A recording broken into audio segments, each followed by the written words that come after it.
Hey everybody, welcome to The Long Game. We're on a mission to demystify the science that shapes our lives and to unpack how great ideas, built here in Scotland, become real-world medicines, devices, and new companies at the cutting edge of life sciences. And Ross, because we share a passion for golf as well as science, we know it's a game of patience. So no hype, just the long game. Yeah, I'm Ross Kagan, Regis Professor of Precision Medicine at University of Glasgow. And I'm Sandy Weir, Tech Innovation Leader and Strategic Program Manager, joining from Edinburgh. Hey Sandy, lovely to see you as always. This one's going to be really a lot of fun. So on The Long Game, we explore the collision of cells, code, and capital in the Scottish life sciences sector. Today, we are buzzing to welcome a true trailblazer in the Scottish biotech ecosystem, my buddy, Ishani Malhotra. Yeah, super excited, Ross. So many of our listeners will know Ishani from her incredibly successful tenure at Carson Tech, a medtech company she founded and revolutionized 3D printed tumors for drug testing. And that work earned her the title of Woman Entrepreneur of the Year, awarded by Cancer Research Horizons in 2024. And then in 2025, she stepped down as CEO to embark on an even more ambitious journey. And Ross, you're going to tell us a little bit more about that. Yeah, I've gotten to follow this, as Ishani well knows. She's now the founder and CEO of Oncocine, an Edinburgh-based deep tech startup. Can I say deep tech? That is reimagining cancer treatment by turning a patient's biopsy data into personalized RNA vaccines. So Sandy, let's put down our bacon rolls, and I just finished mine. And Ishani, welcome to The Long Game. Welcome. Lovely to be here. Yeah, I'm so excited, Ishani. We get a chance to talk some science smack, and we get to do it in public, as opposed to normally just yakking away. So I should say to everybody, I've learned so much from Ishani. She's been really one of the models I've seen for how to do things well and right here in Scotland. So I'm really excited to have you here. You've always been at the cutting edge of patient-specific solutions. And now with Oncocine, you're tackling the holy grail of oncology, the personalized cancer vaccine. So my first question, Ishani, first of all, how did you transition from 3D printing tumors to founding a company targeting mRNA therapeutics? How'd that happen? So I guess as my time at Casino Tech, we were actually working on quite a lot of cancer immunotherapeutics and actually speaking to various different biotechs and pharma that were coming up with all of these innovative solutions in the immunotherapeutic space. But cancer vaccines, as we know, have actually existed for a very long time. And the concept of cancer vaccines, it dates back years and years. But it's something that is one of the challenges that I recognized was that even though cancer vaccines have existed for so long, we haven't had very many successes in clinical trials. Right. And a lot of that comes down to the patient's specific immune systems, as well as how damaged they are when someone actually is going through, having cancer. So it's about actually making it personalized, but it's also about tackling it with not just one type of data, but multimodal data sets. And I think that is something that I recognized quite early on while I was still CEO at Casino Tech, and then when I stepped down, I decided to actually come up with a solution to see if it could address those challenges. Got it. Yes, and I had the privilege of watching this slowly be born. And actually, before we get further into it, can you do me a favor? Can you explain to our audience what exactly is a cancer vaccine, and then what is the technology you're using to make it better? Yeah, so a cancer vaccine is essentially what we call a cancer vaccine is actually a therapeutic vaccine, which is looking at using your patient's own immune system to fight against the cancer. Now, whenever someone gets cancer, the immune system is compromised, and cancer generally has a very notorious way of masking itself so that the immune system doesn't recognize it. So essentially, what we do with the cancer vaccine is try to ensure that the patient's immune system can actually fight against the cancer. Now, this is because it's a therapeutic vaccine. It's not preventative, which a lot of people, call vaccines as preventative. This is more regarding actually ensuring that the patient's personalized immune systems can actually fight against it. With Oncocine's technology, what we've developed is an AI platform, which is an end-to-end solution that not only looks at the tumor biology and patients' unique immune signatures, and it uses that data to then discover these novel cancer vaccines with multi-target approaches, so that there is a higher chance for the patient's immune system to fight against the cancer, but also very personalized to the patient. And we can do this within 2 hours, so it's really quick. Wow. So yeah, the 2 hours, of course, is incredible. And that really taps into, I guess, what you call true precision medicine. But I just want to jump back to a point you had made, which is, so most of these cancer vaccine clinical trials have failed, especially for solid tumors. Yeah. So right now in the UK, we do have, I could find a couple of them, the BNT116 lung cancer vaccine, the BioNTech colorectal cancer vaccines. So these are ongoing, and hopefully they'll work. But the track record, as you said, is not amazing. So why? So you take, as you say, you take a much more comprehensive approach. You're accounting for mutations, infiltrating lymphocytes, all this stuff, the spatial, the tumor microenvironment. So why does that matter? Why is that a better approach, and why is that going to succeed?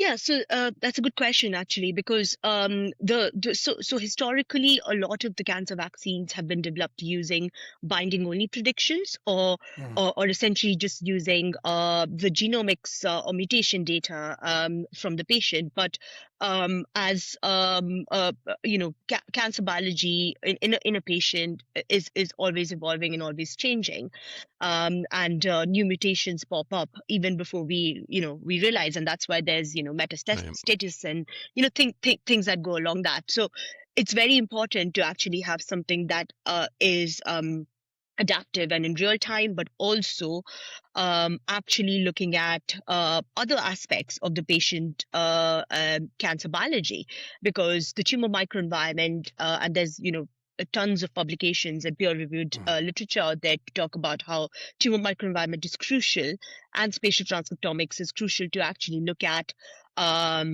various different tactics for immunotherapeutics, and how it can actually be more targeted and better approach if you used tumor microenvironment and spatial transcriptomics data. So this is something that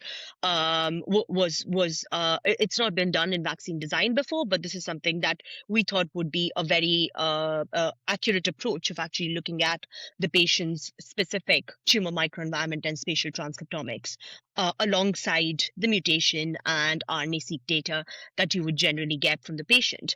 But alongside that, we're also looking at combining it with imaging data, and in the future, even looking at large imaging data, and so that we can actually get a full body approach for the patient as well. Because ultimately, you want the immune system to fight against the cancer. You need to understand exactly what's going on in the body, not just in from the mutation side, but overall. And that's why this approach is something that would give a lot more accurate results. And in fact, we've just recently tested with one of the BioNTech clinical trials that have been ongoing, and I can say very happily and confidently that we've got some fantastic results, much faster than ongoing clinical trials at the moment. And that's something that has been really crucial to actually build that confidence in our platform as well.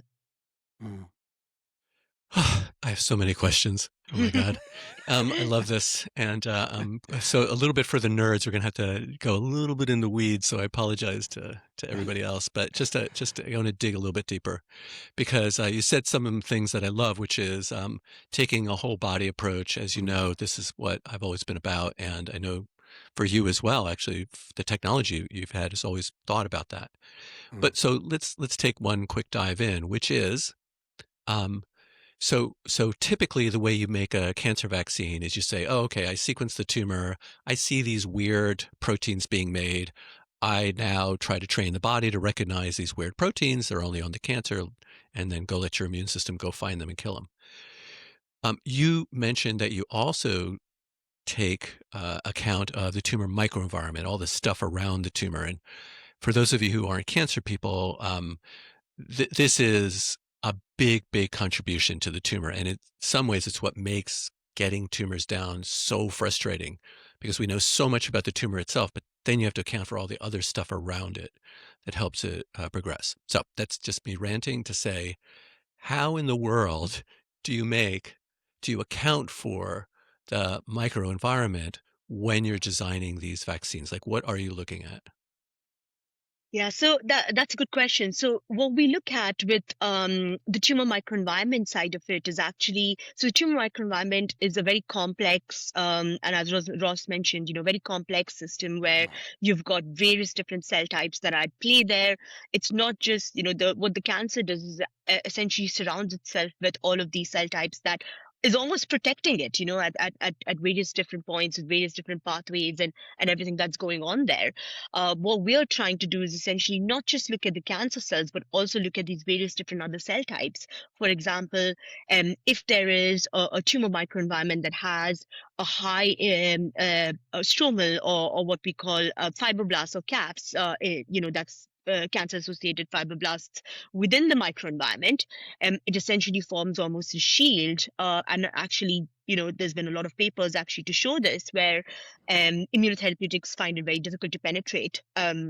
Because of the shield that it forms. So if we are able to account for that in when we are developing and designing these vaccines, for example, if a patient has a high infiltration or high stromal index, then we look at that as part of our vaccine design. And essentially, the platform then not only gives monotherapy suggestions, because a lot of these tumors would be considered what we would call cold tumors, and that would mean that an immune response or the patient would have a very immunosuppressive environment, and so for that reason, we would not a monotherapy vaccine, for example, would not necessarily work, and that way the platform recognizes that. And gives those suggestions as combination therapies with existing checkpoint inhibitors, for example. And this is something that you can probably, take the example of the Moderna Merck trials that were ongoing, where they had a combination of a checkpoint inhibitor with the vaccine, and there was a 44% uplift in the response. So definitely it's something that, but we are able to recognize that before it even goes into clinical trials, which means it can give you those suggestions. Right, when we're discovering the vaccines, and it's part of the vaccine design. Got it. Got it. So let's okay, I'm going to push this a little bit further.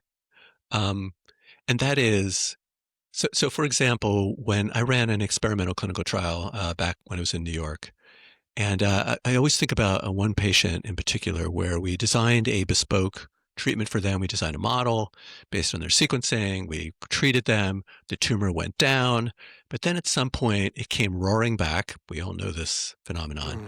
And when we resequenced it, we saw that a small subclone, when we looked back, was about 5% of the original clone, contained EGF receptor, and then that thing just ignored what we had just created that didn't target that, came roaring back because now we had opened the niche up, and it was a problem.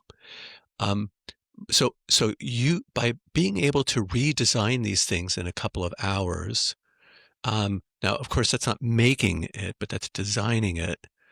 What is the prospect to be able to walk these tumors down by being really sort of back and forth interactive? Let's put the cost aside for a moment. Obviously, at the beginning, that would be pretty pricey, but let's just dream a little bit. Given what you're opening doors to, what would the prospects be to walk these tumors down and adapt as the tumor adapts? Yeah, so that's actually a great question, because our platform, we've recently added in an adaptive vaccine discovery side of it, which means that what we would be looking for is essentially a patient comes in and they give, their biopsy and blood sample, and we would use that data, that, whether irrespective of where they are in the world, and, whichever hospital they are going to for the biopsy and the blood, we get the data, we put that into our platform, and then 2 or 3 months later, when the patient has a follow-up, they give blood again, and then we use that data again. So essentially, we follow the journey of so it's more longitudinal. We follow the journey of the patient, and ultimately the platform itself starts to learn and pick up on these immune signatures that are changing, what we like to call certain immune signatures, certain immune health of the patient that's actually changing over time, and that then ultimately starts to pick up those markers, whether it's biomarkers, whether it's neoantigens, whether it's any of these changing mutations. It starts to pick those up, and it starts to learn, and then when the platform learns, it then starts to predict ultimately what the evolution basically of the tumor within that patient. And that's when we start to suggest various different doses, because that means that maybe a patient requires, one dose of a particular vaccine that we've designed, but then maybe 3 months later, there's been a drastic change in the patient's tumor biology. We then design a second dose for that particular patient's, which is very personalized to the patient again. And that's what we call the adaptive vaccine discovery, which the platform is now starting to do and pick up on. And of course, the one of the biggest things is we want to test this with some of the cancer institutes we want to collaborate with, and essentially see whether it's actually picking up a lot of those changing mutations quickly enough, and able to design that quickly enough. Because as our platform does it within 2 hours, it's actually saves a lot of time, and we also get manufacturing ready outputs, which means that there's actually a lot of saving in the manufacturing side of it, because if a manufacturer gets detailed instructions of how to manufacture a vaccine, then that saves a lot of time and money as well for not only for the ultimately for the pharma, but also for the patients. I see. So part of the answer to the question of sort of evolving with it is trying to look prospectively and trying to predict where it's going to go. And in other words, your approach is not the rate limiting step. It'll be the manufacturing, and you guys are actually thinking about that. So that was part of also my question is, yeah, thinking about it. So that makes sense to me. So in fact, I guess you could say you're kind of taking a network approach, using AI to think about the problem. This is why I totally love this, I should say, because I'm on a soapbox at least once a day on this with my lab, which is you're really trying to think of it in terms of a larger network problem and not a I see tumor, see tumor, shoot tumor, but trying to see it as a larger problem, both spatially in the whole body and also temporally. Things change, all that stuff.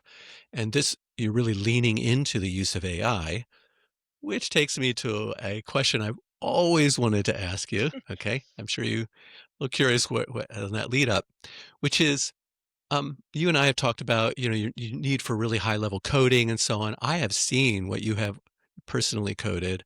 I'm pretty sure you're not a hardcore coding jockey, but I've seen your Oncocine work. Okay, it's pretty impressive. This feels very 2026 to me. So tell me, how in the world are you doing this and getting these tools done with creating this OnVac that you're doing? Basically, how do you do this, and how far can you really push things? Yeah, so it's one of the things where I think I learned to code when I was doing my biotechnology in my bioengineering days a while ago, and coding to develop microfluidic chips and things like that, which was really interesting. But I was very used to working with Python and BioPython actually, and I continue to do that even now because I find it I understand it a little bit better. But of course, there's actually quite a quite good tools out there now that can help Mm. you, account for errors and things like that, which is something, can be quite frustrating if you're coming up with a massive platform and code, where it could be one small parenthesis that is out of place, can and the whole platform it doesn't work.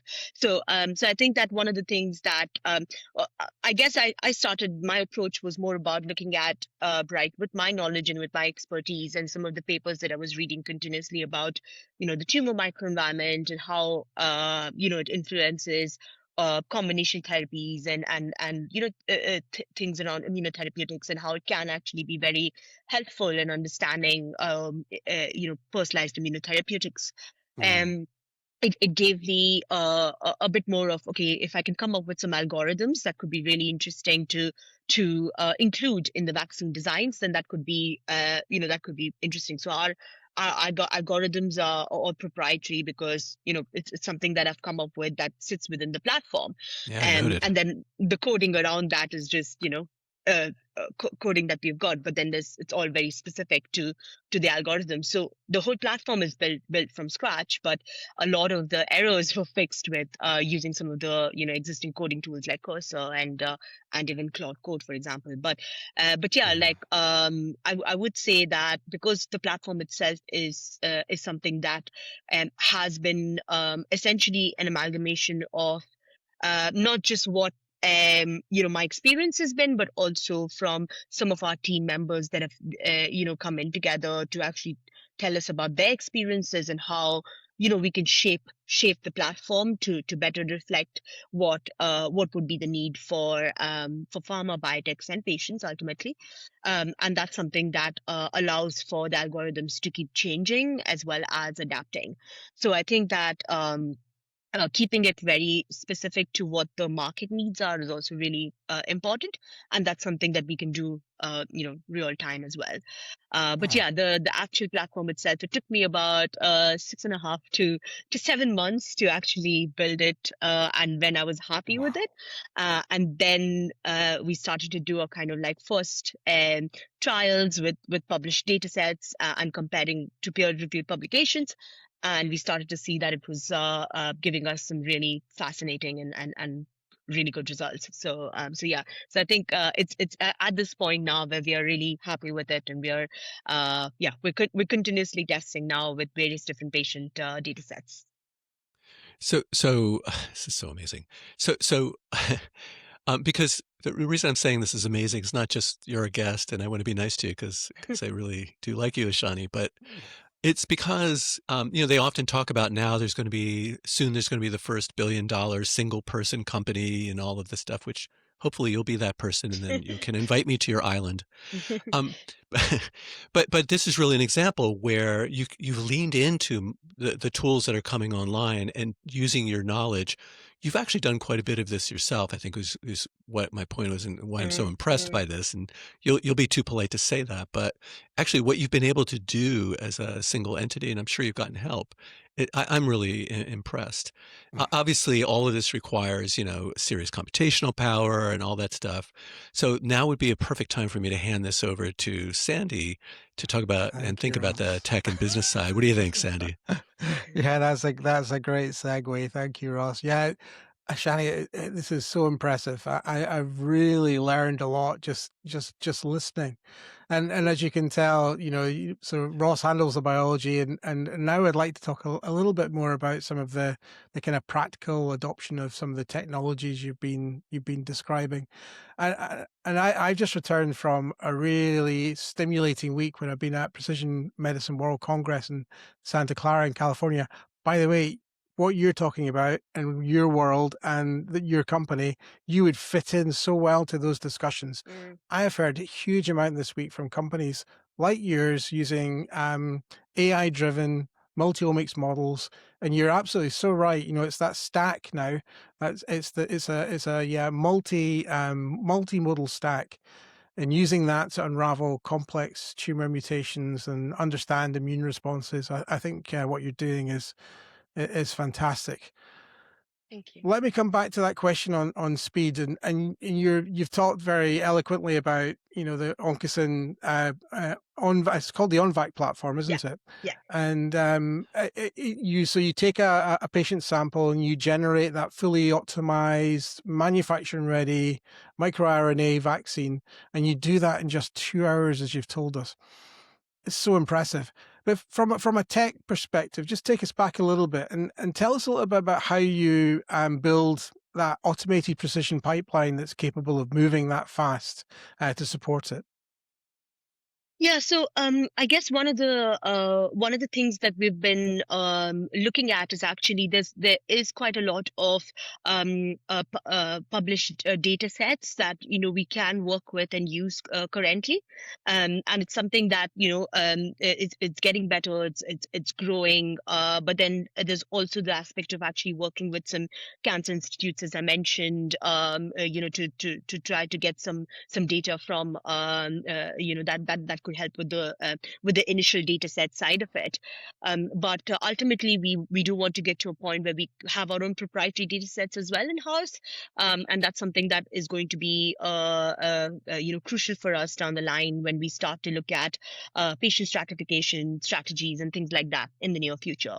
But the actual technology itself, because it's an AI platform end to end, it has various different data classes that it's made up of, and it essentially ultimately goes from taking that data, processing it, and then finding those or discovering those novel neoantigens, some cryptic peptides, and then also ultimately going to looking at the manufacturing side. So because we are looking at mRNA specifically, mRNA, with COVID vaccines and stuff, we saw that mRNA has a faster manufacturing timeline. They are not as toxic as the rest of the other, peptide-based vaccines Yeah. side of it, and ultimately they are they can be optimized to have to be a bit more personalized as well. So that's something that we picked up on the manufacturing side, where we looked at, okay, if this mRNA had to go into manufacturing, what would be the parameters that we would need in order to ensure. So there's like a few algorithms there that cover that as well. So ultimately, you get a kind of a very detailed report alongside the vaccine discovery and alongside the manufacturing report, which could then go straight into manufacturing. And we're looking to collaborate with a couple of manufacturers in the mRNA space to help us with some of that real world manufacturing side as well.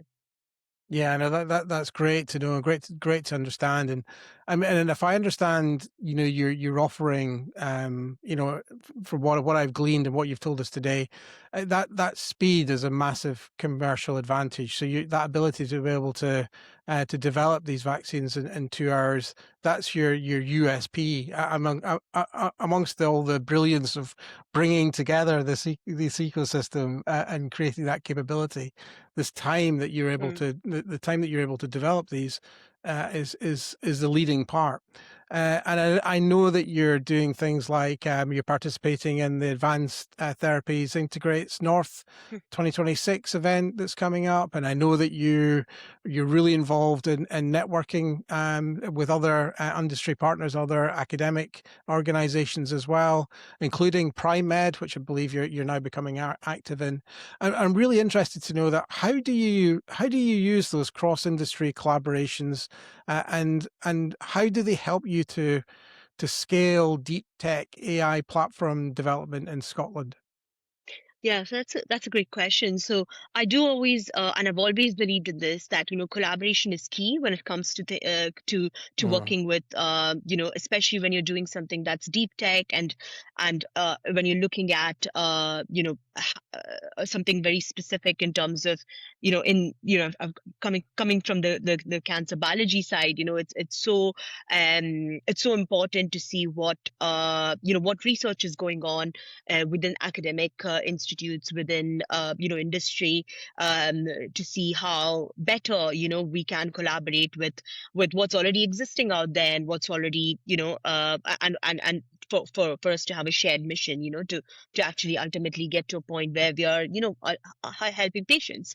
So I think that collaboration is key. It's very, I think it's with Scotland's ecosystem, it's always been great for, small companies that are starting up. But I think now there's a lot more focus on actually getting cancer institutes involved and academic institutes involved as well, which is something that wasn't, when, for Mm. example, when it started Cocinotech, it wasn't as prevalent as it is now. And I think that's really wonderful because there's just so much amazing research, that's happening in some of these amazing institutes that we've got here in Scotland, that we need to utilize that as even industry partners. Mm. So I think that's really crucial as well. I guess even looking at promoting that, entrepreneurship side, I think it's really crucial because there will be a lot of there's a lot of interesting innovations that are coming out of these academic institutes, but maybe they Yeah. don't have, the right kind of platform to spin out or ultimately get to a commercialization stage. So that's something that, with these collaborations can really help with, for example, Primed, as we just spoke about. So that's Yeah. ultimately set up to help a lot of scientists and postdocs and PhD students to actually think about entrepreneurship as an option as well. Yeah, that's great to understand, and I'm so glad that that community that we have in Scotland is really, really working for you and helping to promote you and your company. I find that incredibly positive, and certainly that's the type of interaction that Ross and I are really keen to both support and promote. So lovely to hear that reflected back. Yeah, So, I think, so, sorry, I just want to so say very please come in, quickly. Ross. Yeah, yeah. Yeah, sorry, I just want to say very quickly, and it does help that, Shani, you've been very aggressive about connecting with various people. Mm, Mhm. seen you move through, through P4. We can mm, certainly talk about that as an accelerator fund. You've met a lot of companies there. Also, just moving around Scotland, it seems like everybody I know who's in that world knows you. mm. So I think some of it is you've really given sort of a lesson on how it is to connect to people and then, reach back when you need help from them. And you've certainly given a lot of help to others that I've seen as well. Mhm. Yeah, it's so important. So important to be prepared to participate in that way. Really put yourself out there, take the risk. What's the worst that can happen? And of course, you're reaping the benefits now, Shani. And you've proven you've been so successful already. I mean, you've proven what you can achieve already with Carcinotech, and with Oncocine. I'm really interested now to understand sort of if you look at your next 12 to 18 months, are you able to give us a little bit of direction around what your strategic roadmap looks like and where you're going? Yeah, so I guess with Oncocine now we've started to onboard our team as well. So we've got a CSO and a fractional CTO that's joined us, and we're now looking at I guess the first few months have all been about validation, but we're Mm. going to continuously validate with some of the peer-reviewed and published data sets that we have got access to, and then ultimately collaborating with some cancer institutes to access some more data sets and also do some wet lab validation as well. So that's something ultimately we are looking to do. And I guess in the next 12 months or so, we are fundraising as well. So we've just kicked off our fundraising round. Yeah, so we are looking to get some funds in to actually do some of that wet lab validation, but also do some early pilots with some biotechs and pharma that we're looking to speak to as well. So ultimately, we want to be able to get some market feedback as well. We want to be able to get some commercial, and we know, and this is something that I learned with Casinotech as well, that your offering changes based on the market feedback, and that's something that's really crucial for us in the next 12 months. So working with some cancer institutes, pharma, biotechs will give us some good feedback that will allow us to then shape the offering, and offering for the better, actually. So yeah. Yeah, no, that's great to understand. And you kind of answered what my follow-up question was going to be around, where do you see your primary partnerships, and I think it's really the sort of pharmaceutical side that you're looking to partnership with most strongly. Just tell us, maybe just the sort of final question for me is, just help me understand how you're managing that clinical translation. Are you working with clinical partners in Scotland? Are you looking to work more internationally? Is it a bit of a mix? Give us a little bit of a feeling for how you are going to do that clinical translation, please. Yeah, so it's definitely a mix of both. So we're speaking to a few cancer institutes here in the UK and Scotland as well, with Ross's group as well. But we're also looking at a couple of hospitals or cancer centers we're speaking to in the US. And ultimately, I mean, we're not, as long as we've got some few strong collaborations where we can look at some, wet lab validation, but also help, have a co-development partner that can help us with some of the early trial data that we would want to, have in place for some of these cancer vaccines that we're already discovering, and from the platform. So it's something ultimately we need to be able to see in vitro and in vivo how these vaccines are working. And I mean, we've already got some very good data to show that our platform is replicating some of that in vivo and even clinical trials data. But we ultimately need to have some of it for our novel vaccines as well. So that's what we are looking at. And it's we're not just looking at the UK. We are actually looking at Europe and US as well for those collaborations. Oh, that's great. Got it in one. Yeah. And listen, Ishani, it's incredibly exciting watching how you're developing and how your company is really pushing these boundaries and AI and multiomics. I hope that you're able to tap in really strongly to the kind of ecosystem that Ross and I are really pushing and supporting through Scotland. As you've said, this is a multimodal game, and there are lots of different specialities and capabilities in Scotland in terms of the data that we're pulling together and how we're applying solutions to that data.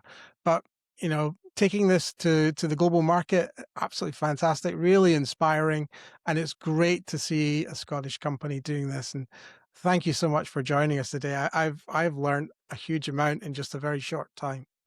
Absolutely. Ishani, Oncocine is exactly the kind of innovation that will basically bludgeon cancers into manageable, curable conditions. And I will hold you to that. So we can't wait to follow it up. Thank you. Indeed. And Ross, we're coming to the end of our episode today, and we love talking about the science and the business side, but we like to bookend every one of our episodes with something that you've christened a wee bit of joy.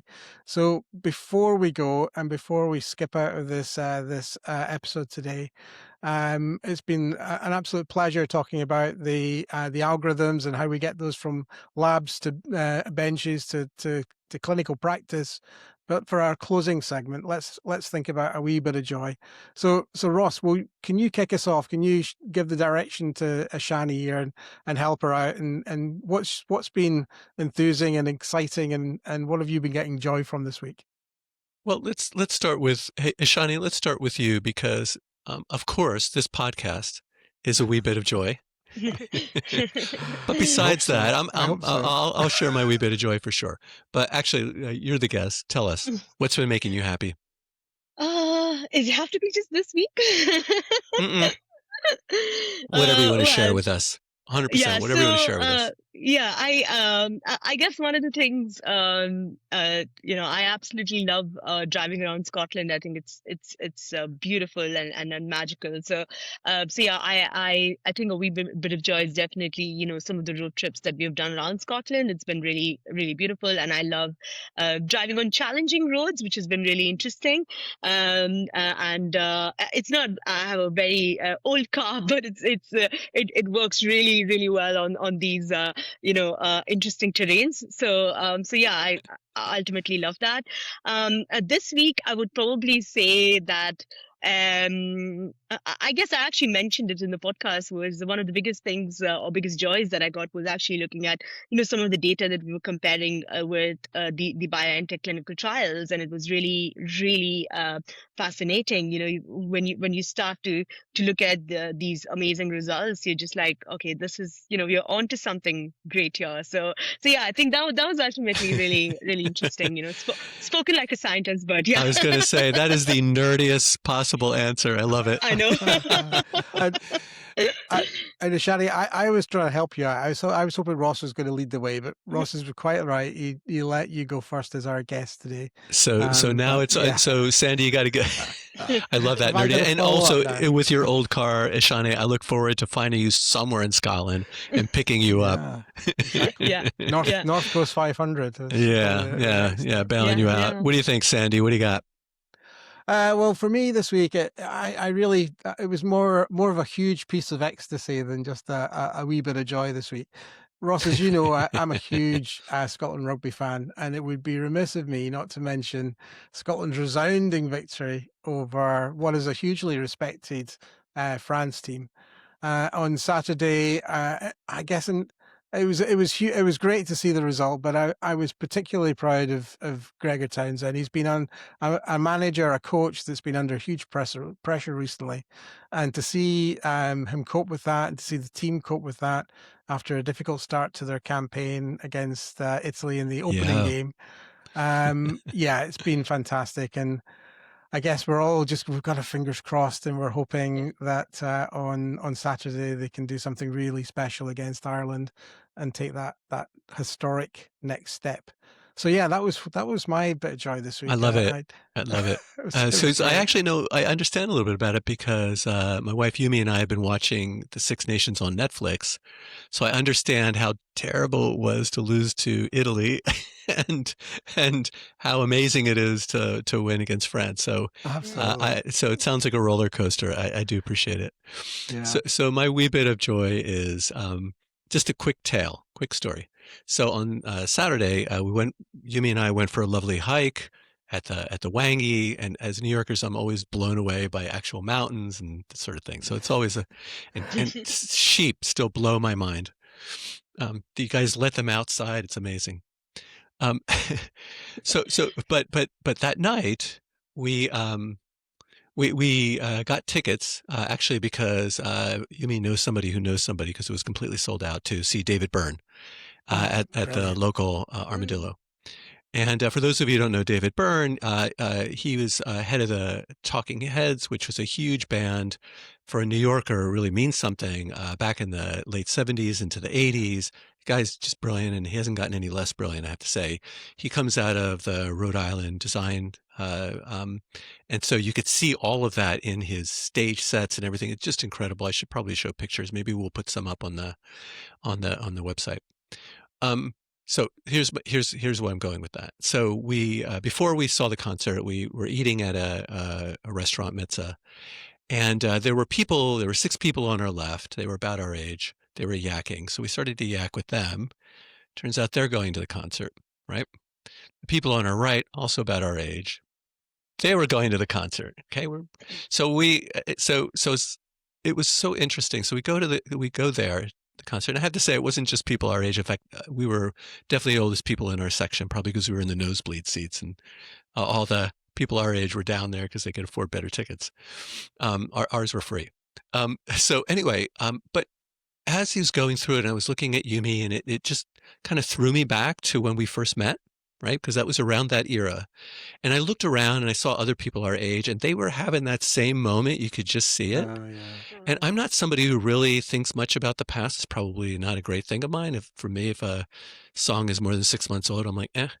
But I realized that just the beauty and the power of having these touchstones in a relationship that has gone on this long. And, Yumi and I were just having that moment.